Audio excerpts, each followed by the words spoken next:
Hi, I am the Vicar. Welcome. I want to share with you today a way of understanding lighting that completely revolutionized the way I paint. It took me from this to this, and you won't believe how easy it is. This is something I've learned while searching for reference to add to my style, which I'm still in the process of developing. It came from an artist called Neg. Neg is a Japanese illustrator that excels at storytelling in his paintings and uses lights to capitalize on the mood he creates with them. I got to know him through a speed paint he did of Isaak some time ago. I remember thinking about how particularly striking the lighting was. You can clearly notice that the decision of only presenting a part of our body in direct light and covering the rest in shadow is very deliberate and creates a different sensation when you look at a piece. There's something very specific going on here. Asuka is a tragic character, so is it a representation of her headspace? Maybe a commentary on how she feels? Pretty intriguing, no? Most anime and game fan art you see nowadays goes in a certain direction that usually pleases social media algorithms, which is most of the character's body shows in the drawing against a white background that is lighted perfectly, just like a studio photo shoot. At the same time that there is absolutely nothing wrong with that, it also lacks a certain sense of belonging. After all, if you don't have a background, you aren't showing a specific situation in your painting. Your drawing becomes kinda detached, existing only in that special place you've created. And when you look at Neg's paintings, that cohesion is one of the most prevalent aspects in them. Everything feels like it belongs in that world. And the key aspect that ties it all together is light.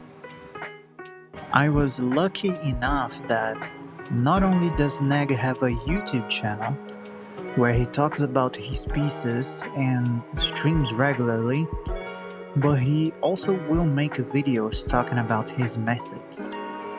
In one of these, he explains the way he understands light and how to create strong light in a cohesive way. He does the usual demonstration on the sphere, where he lights it directly from top right to bottom. Then, he explains that there will be a darker area on the directly lit part of an object, as well as a better lit area in the shadowed part. Nothing crazy so far, right? But then, he shows the kicker that made the whole thing click for me. Instead of making a gradient of shadow like everyone else does while teaching this, he opted to just get a soft brush, I think it was an airbrush, and light the shadowed area with pure white. And it looked good, not weird and foggy at all. Basically, light touches everything, but the very place where the subject touches the plane it's on, which is where the ambient occlusion happens. He then goes on to explain that reflected light influences the color of an object even more than ambient light does. So it should affect the appearance of colors every time you're lighting something realistically. The whole reason why we see colors is because the light reflects from objects. For example, the color of the sky on a bright day will not only affect the colors on your character's clothes and skin, but also the shadows cast by any object in the scene. All very simple knowledge, but incredibly eye-opening. After this, he said something that completed my new understanding of the whole thing. And do pardon me because I can only paraphrase as my Japanese is absolutely terrible. It was something to the effect of You can either treat light as another element of your drawing that you use to show the viewer something, or you can make light an aspect of your drawing. To me, that made perfect sense and resonated with what I wanted to absorb into my style. Don't just draw something and light it, but draw the light as well. Your painting becomes not only a way to show a subject of study, it also becomes a way of telling a story. But the real trick doesn't lie in the theory, it lies in its application. So I went to try out Neg's tips on a new piece. I always make a full painting when applying something new that I've learned, so I can see how well it goes together with the other things I've been learning prior to it. My case study here is Frieren, both because I've just been dying to draw her, and because her color scheme is actually pretty easy. I planned the painting to make use of elements that I could explore when using a strong light. You know, reflective stuff. So she is laying in a shallow pool inside somewhere that is dark, but she is close to the exit. In this, I create the perfect situation to explore the full potential of the contrast. I start by laying down all the darkest colors as flats to work upon and set out to do the lighting right away. Sketching light and color is a useful step in the process. It gives you a solid direction to follow and allows you to plan the piece more thoroughly. If you're slow at making your paintings like I am, this should make you more confident in the direction you're taking your work towards.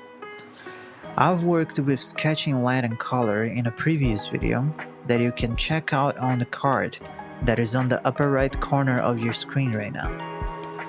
This here is different though. I am straight up painting the direct light with pure white and will later shape my values accordingly. It just made sense to me at the time. Since, the light will be such an important aspect, I should make things fit by getting it done before everything else. It comes from the top right corner of the canvas and creates a nice area of shadow in the opposite direction. The shadows here are a dark blue instead of black because of the ambient light coming from the sky. After I've painted where I'll have the strongest light shining, I do a little bit of reflected light here and there. Also, I go about indicating where I want light to reflect the strongest on the water's surface.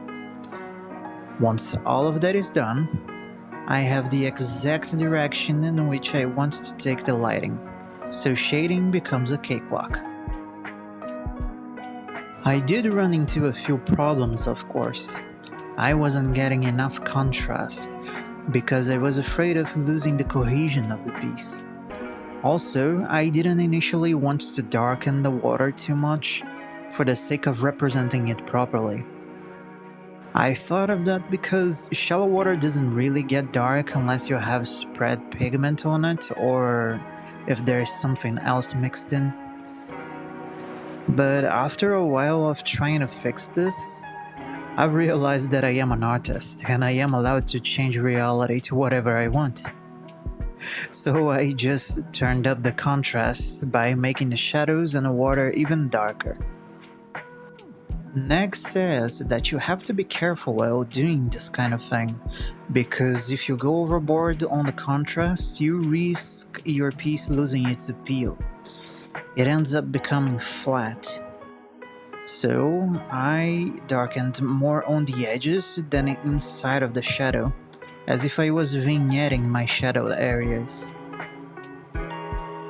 Now, Neg demonstrates some neat digital tricks to create cohesive high exposure effects. I used two of them here. One was to just use a soft brush with pure white on the surface in which light shines directly. On the tiles under that spot, I've used soft lights to give the color some more life, but when you turn up the opacity on the water to make it darker, most of that effort vanishes. It left a pretty short transition from pure white on the surface of the water to the darker tone though, that I really liked.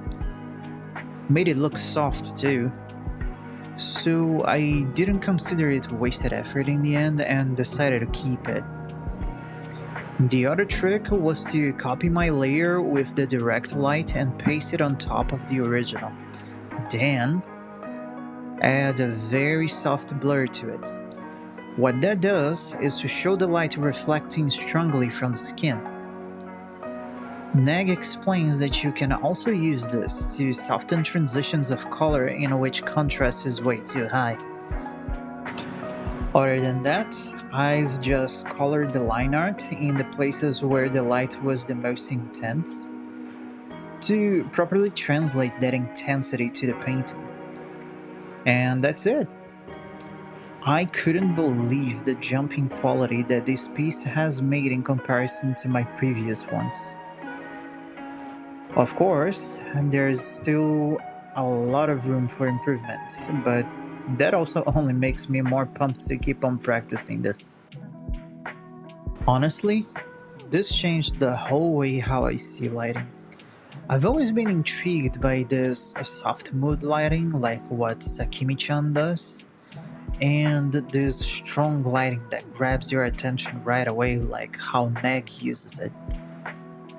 I feel like using light to link the elements in the painting is the most effective way of creating cohesion, since the light will affect everything you put on the canvas. As such, it can help you create a mood and a setting. It feels like the characters are caught midway of them going about an activity, almost like a photo. In that sense, the light helps put together a narrative and guides the viewer's mind towards the intention behind that piece. That is definitely a powerful tool, especially when you're trying to make anything that doesn't look repetitive or mechanical. Also, this changed the order of my workflow.